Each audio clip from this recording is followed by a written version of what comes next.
no qual nós vamos mudar um pouco de assunto, mas vamos falar de outro tema bastante relevante nessa semana, que foi a condenação do ex-presidente Donald Trump. Essa decisão por parte do Tribunal de Justiça de Nova York terá consequências na disputa eleitoral presidencial nos Estados Unidos? Trump é candidato pelo Partido Republicano e até recentemente liderava as pesquisas com certa vantagem sobre o atual presidente Joe Biden. Pode haver uma mudança a partir dessa decisão judicial? Se sim, a favor de quem? Com a palavra, Joana Salem. Opa, bom, mudando de assunto, mas ao mesmo tempo não tanto, né? Porque o tema Israel-Palestina está fervendo nas primárias dos Estados Unidos. Foi um dos temas mais relevantes, ou tem sido um dos temas mais relevantes, né, nessa disputa, nesse último período. E, bom, eu aproveito para indicar a leitura de uma edição de maio do Jornal dos Economistas, do Corecon do Rio de Janeiro, que foi sobre as eleições dos Estados Unidos. O Igor está colocando na tela. E eu escrevi um texto para essa edição, que resume e sintetiza a minha caracterização dessa disputa eleitoral. O meu texto se chama Trump, Biden e a Desgraça Americana. E além do meu, tem outros 7 artigos de economistas sobre esse tema. Eu não sou economista, sou historiadora econômica, né? Mas escrevi também sobre esse tema da eleição dos Estados Unidos, né? Esse é o meu artigo. Entre outras coisas, eu caracterizo essas acusações contra o Trump como acusações que dificilmente vão alterar a correlação de forças em que atualmente se encontra as eleições nos Estados Unidos, pelo fato de que, assim como aqui, os apoiadores do Trump são um pouco blindados contra a verdade dos fatos, né? Digamos assim. E são acusações que não alteram substancialmente o apoio fervoroso que o Trump já tem de determinada parcela da sociedade americana, sobretudo porque esse apoio diz respeito a uma crise estrutural do capitalismo nos Estados Unidos, né? Então, eu trabalho justamente a ideia nesse artigo de como a base do Biden é uma base que está cada vez mais em crise, justamente porque ele foi tentar criar uma tentativa de reindustrialização do país, e apesar dos dados econômicos terem sido favoráveis no seu governo, existe um processo estrutural de crise da sociedade salarial. E o Biden dialoga com essa tentativa de recomposição industrial, de recomposição da sociedade salarial, mas é avassaladora a precarização do trabalho nos Estados Unidos e, de certa forma, a própria base a qual ele reivindica está em corrosão estrutural.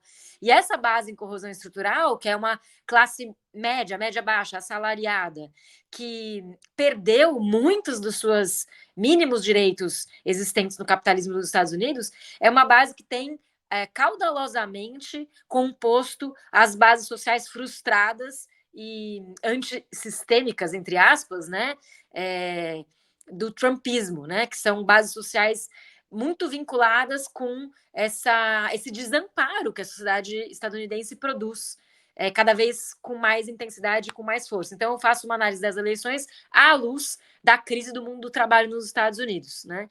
E para concluir, acredito que essa condenação, então, infelizmente, não vai fazer tanta diferença na vida do Trump.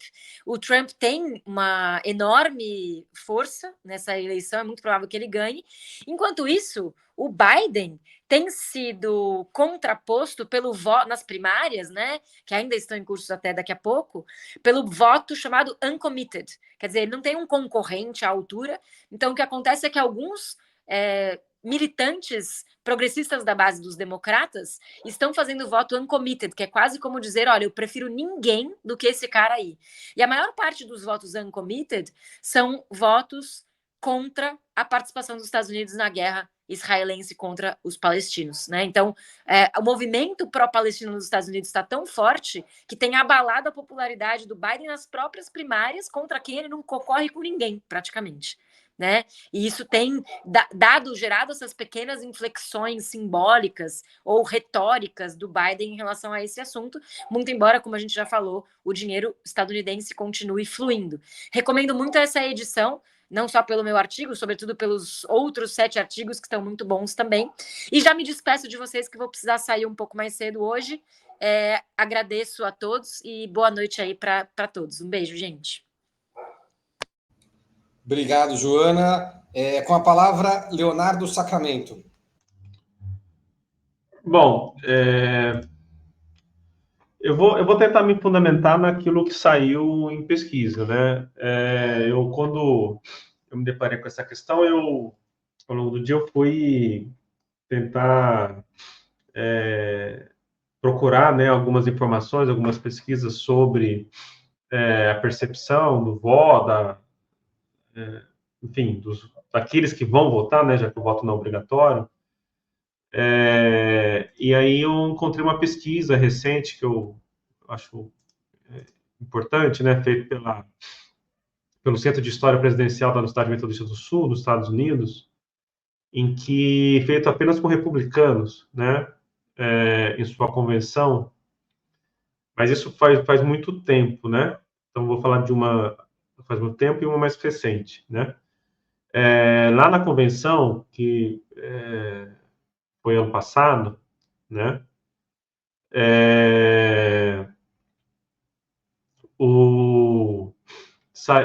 Foi registrado que, segundo a pesquisa de boca de urna, um percentual na casa de 2 dígitos, aproximadamente, não votaria no ex-presidente se ele fosse condenado por algum crime, né?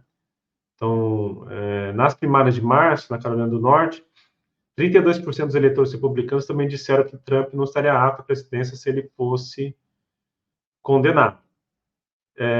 Uma pesquisa mais recente da ABC News mostrou que 16% dos que apoiam o Trump reconsiderariam o seu voto em tal situação. Então, assim, me fundamentando nessas pesquisas, algum impacto haverá, né? Algum impacto negativo em relação ao Trump. Da mesma forma que a posição do Biden, como disse a Joana, em relação à forma como os Estados Unidos aprofundou a sua relação militar com Israel, né? Também terá algum impacto na reeleição, nas chances do Biden, né? A Casa Branca. O fato mesmo, né? É que o Trump, ele é engraçado isso, né? Ele vem assumindo uma perspectiva muito parecida com o que o Bolsonaro construiu, para a gente entender a importância do Bolsonaro para a extrema-direita do planeta, né? E assim como o Bolsonaro, ele está se colocando como no lugar de uma pessoa, no lugar de um perseguido político, né? E aí a gente precisa entender se essa lógica que o Bolsonaro constrói muito bem, mesmo inelegível, né? Porque ele ainda mantém uma base muito significativa de apoio na população, será também tão eficiente em relação aos Estados Unidos.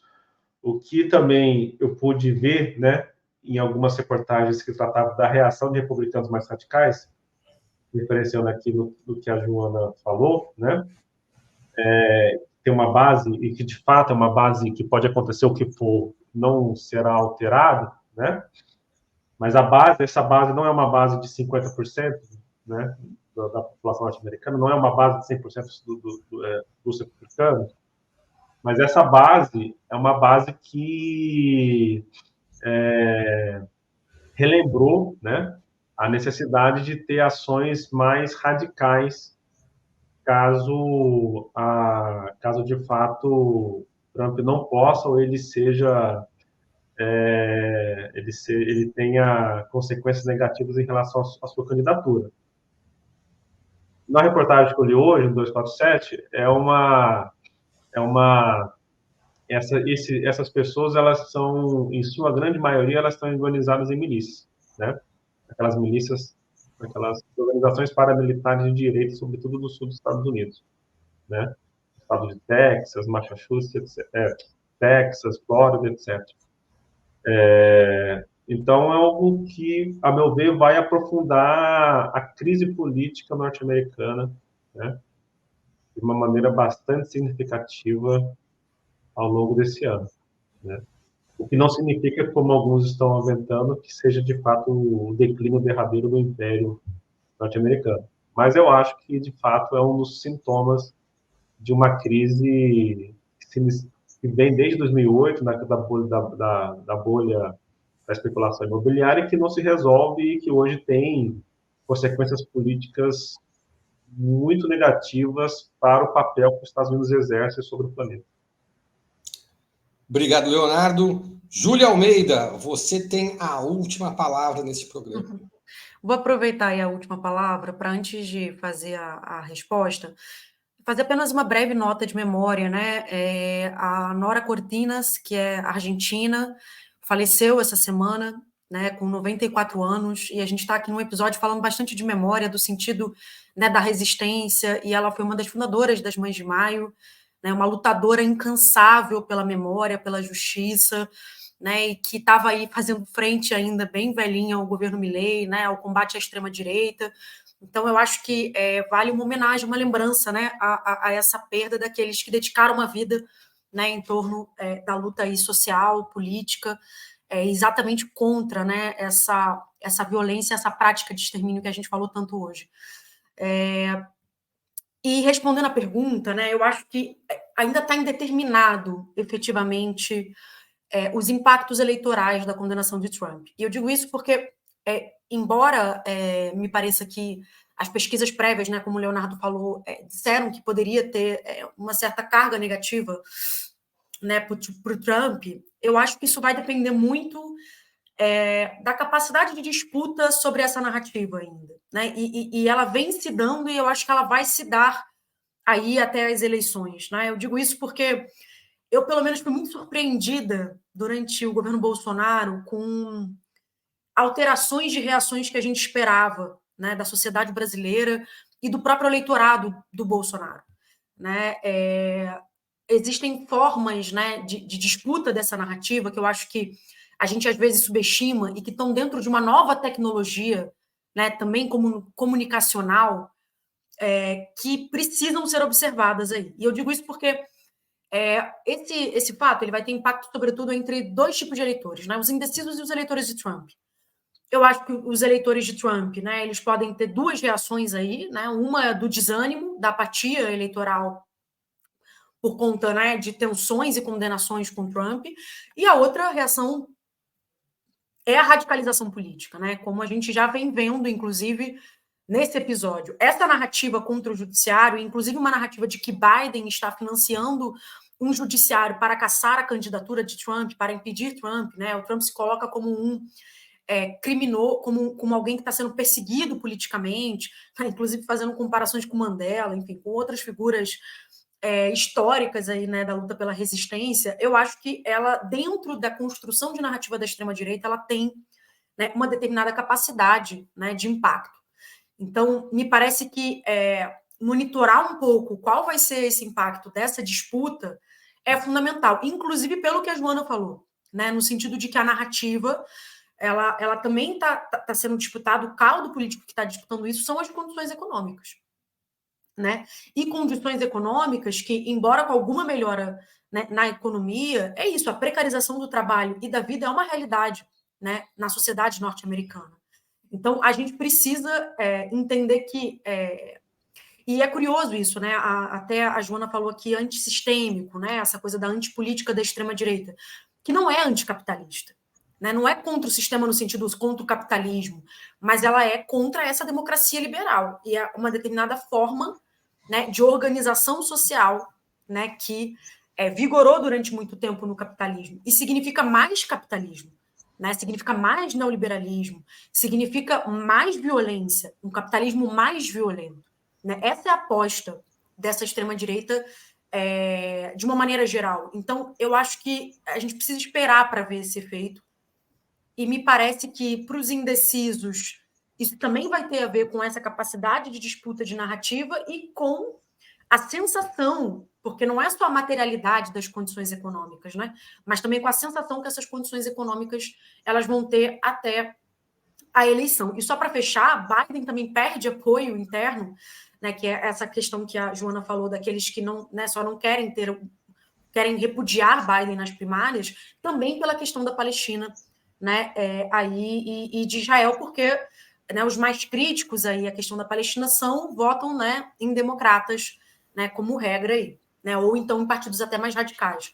Então, eu acho que também falta entusiasmo na candidatura de Biden para conseguir construir uma narrativa de oposição ao Trump que efetivamente seja capaz de capitalizar politicamente esse fato. Né? Então, é ainda aquele tipo de feitiço que a gente viu bastante podendo virar contra o feiticeiro, né, dentro da dinâmica da extrema-direita. Eu acho que a gente precisa saber que é uma possibilidade, que a tendência inicial seria essa, mas eu ainda gostaria de ver como está se dando essa disputa de narrativa para poder entender o impacto eleitoral. Obrigado, Júlia, e excelente a sua lembrança da Nora Cortinhas, que foi um ícone da luta contra a última ditadura argentina. Aliás, não só da luta contra a ditadura, como também o seu apoio, né, a movimentos sociais nos últimos 40, 50 anos. Inclusive, nós temos uma excelente matéria no Opera Mundi, se vocês quiserem, podem ir lá acompanhar no site www.operamundi.com.br, acompanhe o nosso site.